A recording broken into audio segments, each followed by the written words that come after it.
Elvis Presley was the king of rock and roll, instantly becoming a sensation when he first burst out onto the scene with his heartthrob looks and his provocative dance moves, continuing all the way through his movie roles and record-breaking residency in Las Vegas. Even today, he's adored by millions of fans worldwide, decades after his death, with over 500,000 people still making the pilgrimage to Elvis's home at Graceland every single year. So it's no surprise that the ghost story started almost immediately after the news of the king's passing broke, or potentially even before that.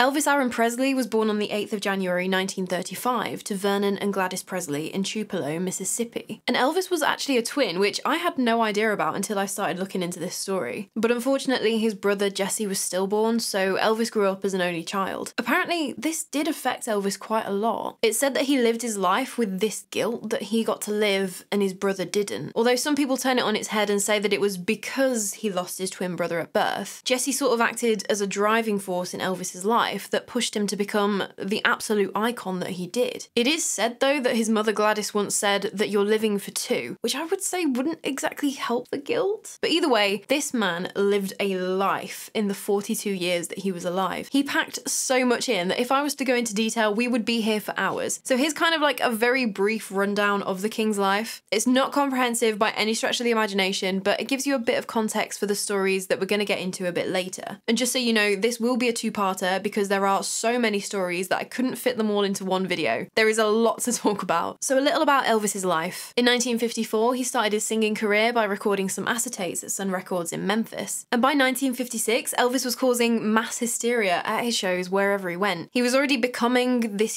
huge sensation. In March of 1957, Elvis buys Graceland for him, his parents and his grandmother, Minnie May, to move into later that year. And Graceland is just gorgeous. It used to be this huge 500-acre farm, but when Elvis bought it, I think he only got sort of like around 13-ish acres around the house, which is still like a decent enough property. But the year after that though, 1958, is when Elvis started his 2 years of military service. In August of that year though, he's granted emergency leave when his mum Gladys falls ill with hepatitis. And unfortunately, she would pass away on the 14th of August, 1958 at age 46. And this crushed Elvis. He was absolutely devastated. They had such a close bond. Obviously, Elvis adored his mom and Gladys was extremely maternal, very protective over her surviving son, so it makes sense that this was a huge blow to Elvis. She was buried at Forest Hill Cemetery just down the road from Graceland, and after the funeral, Elvis reports back for his military service. And it's while he's stationed in Germany at a house party in 1959 where he first meets Priscilla, who will go on to be his wife on the 1st of May 1967. Elvis is busy working, he's filming movies, recording music, mostly the soundtracks to those movies, pretty much as soon as he got out of the army in March of 1960. But literally 9 months to the day after getting married, Priscilla gives birth to Lisa Marie Presley. And Elvis is obviously absolutely made up. He's so happy to be a dad, but he's less than happy with his career at this point. I mean, the emotion was a lot stronger than that. He was so frustrated with the direction that Hollywood was kind of pushing him in, and he was really starting to miss performing his music live, but he'd get the opportunity to go back to his roots and perform live in front of an audience in the 1968 TV special just called Elvis, although it's often referred to as his 68 comeback special. Because that's what it was a comeback to performing his music live again. He then signed on in 1969 with the International Hotel in Las Vegas, which I'm not going to talk about because that's all part two. But by this point, he's back into the music, into performing live, really working hard, but there's trouble in his and Priscilla's marriage by the early 70s, and by 1973 they're divorced. Elvis just throws himself back into his work though, constantly touring and performing, but as the 70s wear on, his health is starting to deteriorate, which brings us on to the 16th of August 1977, the day that Elvis died. And people have very strong feelings on what happened, how Elvis really died, but the official cause was listed as heart failure. Some believe that it was a combination of his addiction to prescription drugs and an unhealthy diet that led to constipation, and that was the reason he was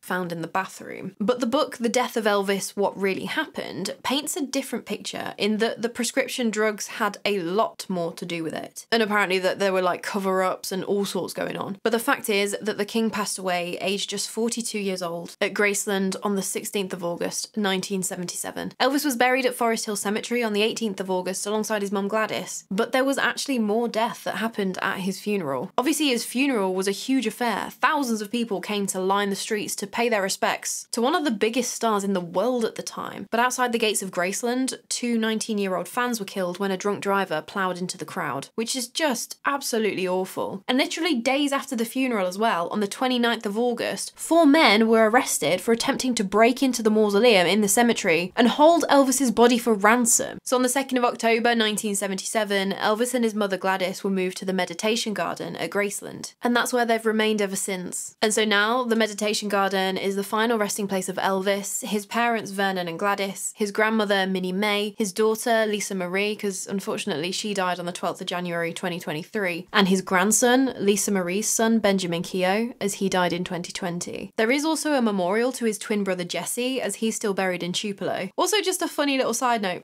it's not funny, haha, but it's just a side note. Lisa Marie actually made a reference in one of her songs, Lights Out, about this meditation garden, calling it the damn back lawn, referencing how there was a spot waiting for her. Which, yeah, I can kind of understand, because yes, it's nice that all the family are back together in death, but looking at it, knowing that one day you're going to end up there, and now that she is there, I can imagine it's a pretty morbid reminder in your family garden. That said, Lisa Marie's mother, obviously Elvis's ex-wife Priscilla, she's apparently also got a spot waiting for her in the meditation garden when she passes away too. And so going back to 1977, almost immediately after Elvis's death, the ghost sightings started. And you've got to remember, this is the 70s. There's no internet. People couldn't share these stories of encounters that they've claimed have happened for a few social media likes or whatever, which I really think helps to hold a little bit more credibility to the stories that multiple people have claimed. And so the first story is potentially one of the most compelling stories, and actually happened before the news had even broke that Elvis had passed away. It happened to one of the farmers who lived on a farm close by to Graceland. And so while Elvis was still alive, he'd visited this farmer and his wife a few times. They weren't like close mates or anything like that, but they were just very neighbourly kind of thing. Elvis would always drive his car around when he was visiting them, so the farmer would always be alerted because obviously he would hear a car coming up his driveway. The day that Elvis died, the farmer was out just looking after a calf that had gone and injured itself, and he just happened to look up and saw Elvis walking up the drive towards him, which to the farmer was a little odd that he hadn't driven up as he usually did. Maybe just fancied some fresh air or something? Not beyond the realms of imagination, but there was what looked like blue fog surrounding Elvis. Again, the farmer just thought maybe his eyes are just being a bit weird, and he didn't think much of it. So he just called out to Elvis saying like hey, how you doing? And Elvis responded saying, hey, I've come to say goodbye for a while, which again, very odd. But maybe he was going away on a world tour, or he's moving away from Graceland for a while or something. Before the farmer could respond, his wife came out of the house and called over to him and said that they'd just announced that Elvis Presley has passed away over the radio. When the farmer looked back in the direction of where he'd just seen Elvis literal seconds ago, there was no one there. So that one's super weird. Like, if it really did shake out the way that the farmer says it did, he had zero prior knowledge that anything was even wrong with Elvis at that point. And so that experience is definitely the most like your typical ghost story, but it kind of wasn't the only one that was reported on the day that Elvis died. Because when Elvis Presley did die, he was such an icon around the world that his death was one of those where you always remember where you were when you heard the news. But a lot of people, apparently, reported having visions that just popped into their heads on the day that Elvis died. Like images filling their minds, like almost obtrusively, of Elvis's life, his music, his movies, and then of his death, of him in a coffin and him reunited with his mother Gladys in heaven. But the thing was, these people hadn't heard the news yet that he had passed away. And so when they eventually did hear it, it made the visions all that more weird. And I don't know about this one. I think it absolutely could be a phenomenon. He was such a huge figure in the world, everyone knew him. And so when he died, did that sort of, I don't even know, like energy send a ripple throughout the collective unconsciousness? Although I am very aware that that does sound quite woo. I'm just trying to rationalise how that could have worked. Because apparently this was multiple people that had reported it who didn't have any sort of close personal connection with him. But that's another thing. I don't know who these people are. They're just apparently people. Obviously though, it could just be that people are remembering it wrong and that they had actually heard something on the radio that didn't actually register. Or they heard an Elvis song because radio stations everywhere were just playing Elvis songs on repeat in tribute to him. I don't know. I thought I'd include it here anyway because it did still seem odd if they really hadn't heard the news like these people claimed and they were having some kind of psychic visions of his death before it had been announced. That is just very weird. But don't worry, we've still got plenty of the more standard paranormal stories surrounding the king to chat about. Standard as if anything in the paranormal is standard.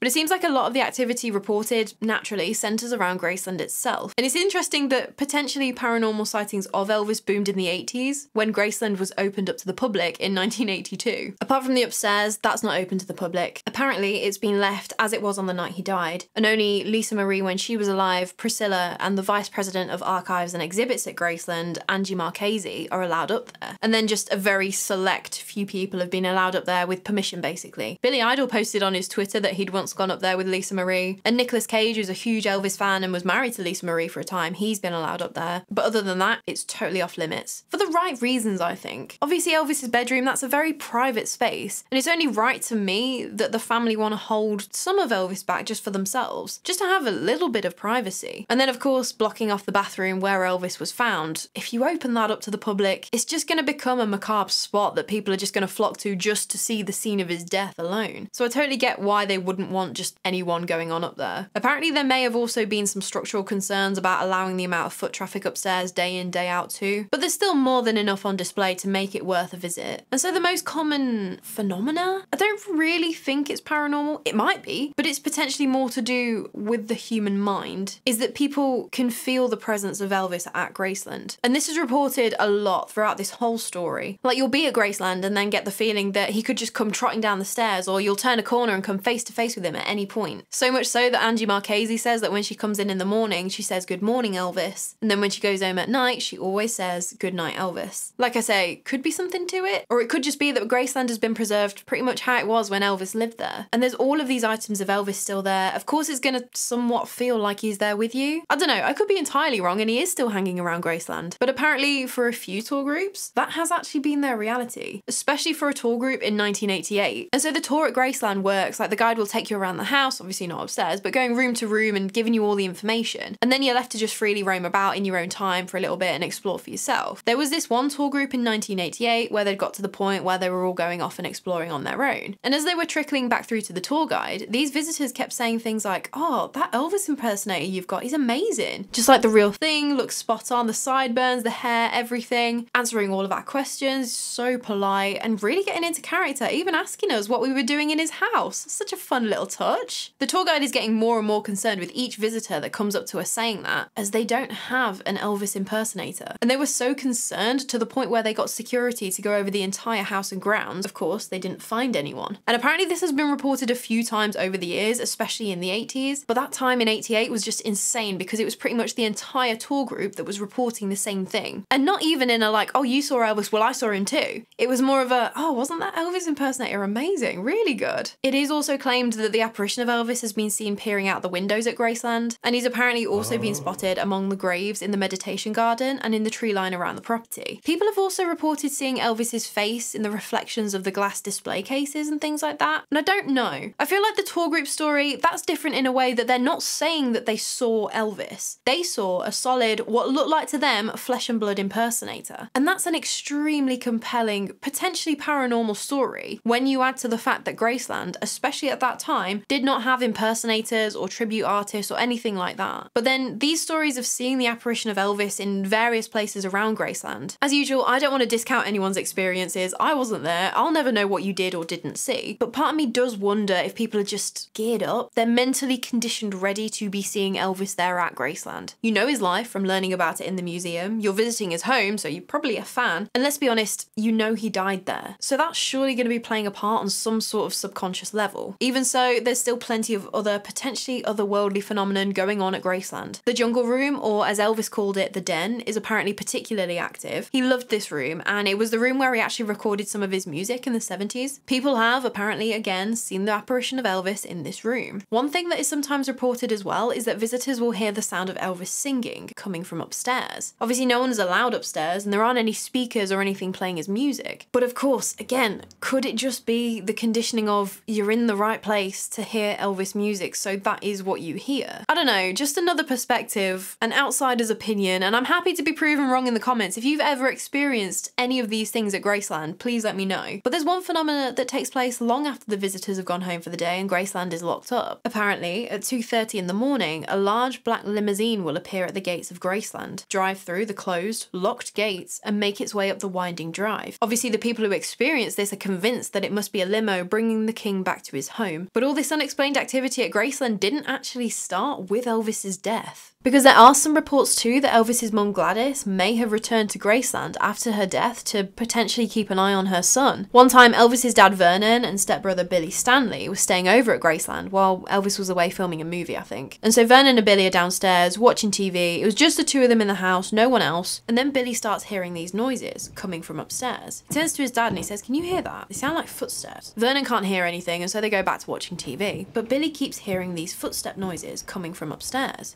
He's like, "Are you sure you can't hear these? They're really clear." Vernon's still adamant he can't hear anything, like, "Stop, there's no noise, don't be so silly and just watch the damn TV." But all the while, Billy can still hear these footsteps going overhead. When Elvis eventually comes back home after wrapping up filming, Billy talks to him about that night when he was watching TV with Vernon. He swore that he could hear these noises. They sounded just like footsteps. Do you know what they are? Elvis just goes, "Oh, you don't need to worry about them. That's just Mom." So yeah, apparently Gladys was already haunting Graceland before Elvis died, making her presence known that she was still around. Which is just a nice little story, isn't it? But with Elvis Presley, his ghost sightings are certainly not confined to just Graceland alone. Apparently, and this one is a big apparently, it's said that the figure of Elvis has been seen at his childhood home in Tupelo, Mississippi. But that's all there is to this story. There aren't any other details to add. And I really don't know about this one. Could he have been going right back to his roots because of this house being the only connection with his twin brother? I don't know, that kind of seems to be the only reason why I could think that something potentially paranormal may happen here. But I think it's probably, again, got more to do with the fact that it's his birthplace. And again, people's minds are going to be primed to see the ghost of Elvis here. Maybe, I don't know.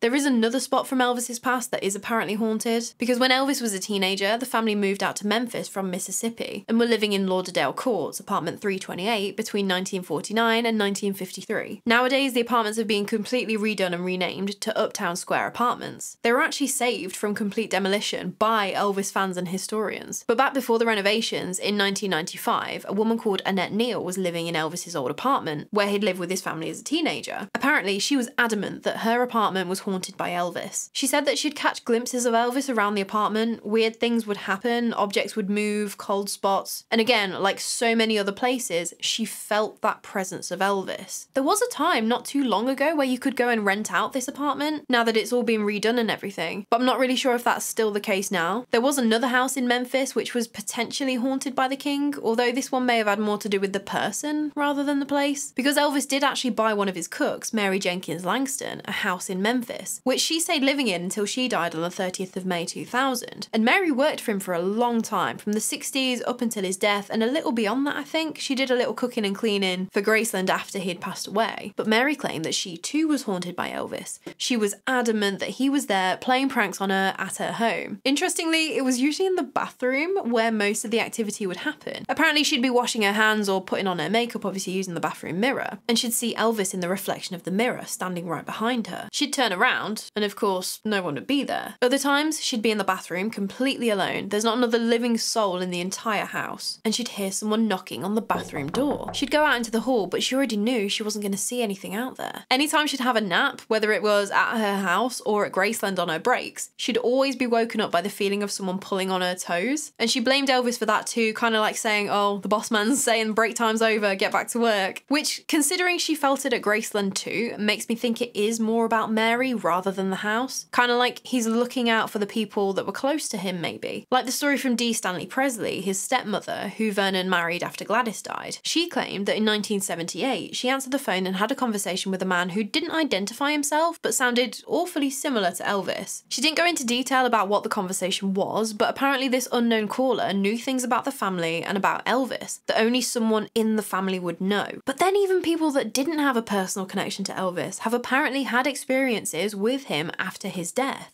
Because it seems that he was, at least for a time, partial to doing a spot of hitchhiking. In December 1980, a truck driver called Jack Matthews was driving along at night on the highway, about 100 miles west of Memphis. He'd just pulled into a service station for some fuel, and he saw a guy walking on the side of the highway. This guy was apparently wearing a military uniform and had a bundle tucked under his arm. Jack called out and asked the man, "Where are you headed?" And he responded, "I'm going to Memphis to see my mama and daddy." And he felt bad for the guy, like it's the middle of the night, super dark, and it's a long old way to Memphis, like 100 miles. He says, come on, get in the truck, I'll give you a lift. And they just got chatting, as you do, about the music they were into and the cars they liked. And the hitchhiker said that he loved Cadillacs. He loved them so much that he owned several of them, which was a bit sus. Like, why are you out here hitchhiking if you've got multiple cars? But okay. They carried on driving, time was passing, and Jack felt comfortable enough in this guy's presence, so he started opening up about some problems that he'd had personally, specifically with alcohol. The hitchhiker immediately understood, and he actually shared that he'd struggled with prescription drugs, painkillers, sleeping pills, that sort of thing. They were starting to approach Memphis by this point, so there were a few more streetlights around, so the cab of the truck was kind of getting lit up a little bit more, and Jack could start to make out some of the features of this hitchhiker's face, and he looked very familiar. Jack realised that he'd never actually formally introduced himself at this point, so he just goes, oh, by the way, I'm Jack Matthews, truck driver, nice to meet you. The passenger turned to Jack and said, I'm Elvis Presley, sir, which, stunned, to say the least, what would you even do in that situation? Elvis asked to be dropped off at Elvis Presley Boulevard, which Jack did, just down the street from where Graceland was. And that was it. Jack never saw the apparition again. Apparently the phenomenon has been reported a few times over the years, but that was the only actual story I could find. Even so, that would be a pretty cool experience to have, knowing you've just shared a 100-mile journey just chewing the fat with the king. And so while his life was the very definition of a candle burning twice as bright, also burning half as long, all of these stories of paranormal reports does leave you wondering, after his death, did Elvis Presley ever truly leave the building? And so what do you think? Obviously this is just part one. I have plenty of ghostly Elvis stories to throw at you next week, all around the Las Vegas sightings and a little bit extra. But I am interested to know your thoughts, because I don't doubt for a second that in some capacity, at least for a time, Elvis came back after death, especially for the people close to him. And it just makes sense that a lot of the activity is centered around Graceland, this family home that he bought when he was just 22, and that served as his one constant, his family base for the next 20 years. No matter where he was off traveling to, or recording, or working, or touring, or filming, whatever it was, he always had Graceland to go back to. And with all the other stories outside of Graceland though, you've got to remember that he was such a huge, powerful presence in life, and that maybe those places that he has allegedly been spotted, like his childhood homes and things like that, are they just residual? Because he was this huge character so full of life. Did he just leave an imprint on the places that he visited? Or, then again, because he was this big character, this international icon, who continues to be adored by fans well after his death, is it just tapping into some unconscious feeling, like you're in the places where you know this superstar used to live, or just has a connection to, and it's just more to do with his cultural significance rather than something actually paranormal? I don't know.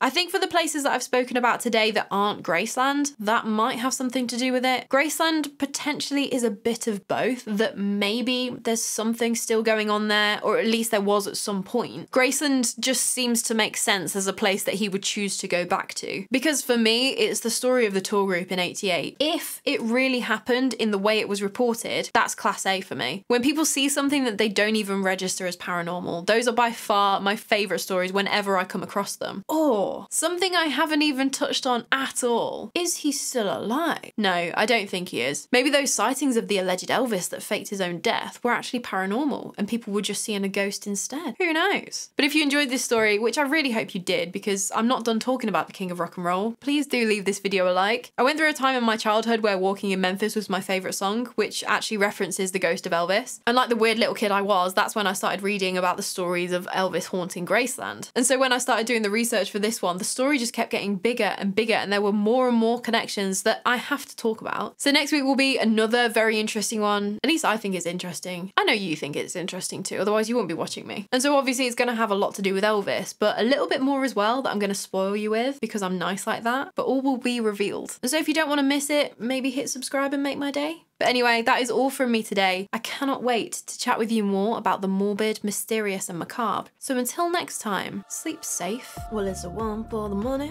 2 for the show, 3 to get ready now. Go, cat, go, don't you step on my blue suede shoes. You could do anything but take me over my blue suede shoes.